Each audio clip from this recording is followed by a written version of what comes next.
Okay, so the Russian curl or the Nordic fall is a really brutal hamstring exercise you can do with someone. Now, I'm going to demo this a little bit more because it's probably a bit hard for Kat. We had a little practice and it wasn't going particularly far just yet. So it's a great one to work up to. The problem we've got this way around is I weigh quite a bit more than Kat. So she's going to have a hard time anchoring me as I fall forwards and lower myself down with this.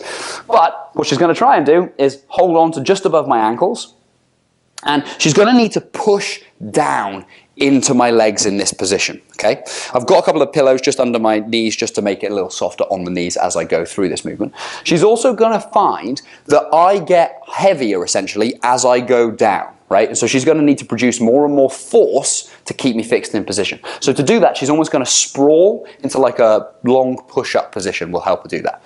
We even then will probably lose positioning just at the bottom, but here's roughly what we're looking for. So once Kat's in there, I'm going to be trying to go forward. So once I start, even to here, there's already tension now in my hamstrings. What I don't want this to be is this. Okay, your arse doesn't need to get in that person's face, right? You're trying to go in a straight line from my head, ears, shoulders, and hips to the knee as I lower in this position. So if you keep that tension on there, and now to begin with, it might be, maybe you can only get there and we pull back from here and we work just within this small range. That's absolutely fine. And then we just work at progressing that range.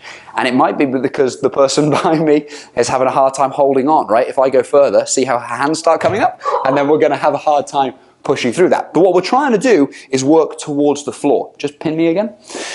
One thing you can do, once you're about here, is you can give yourself a little bit of a push to get kind of back into position and elbow that person in the face, right? So if you need to do that, that's fine. Don't turn it into just launching yourself off the floor though. I'd rather you work within just a short range that you've got. That hamstring will be on your, that tension will be on your hamstrings the entire time. It's a really great exercise. Give the Russian curl a crack.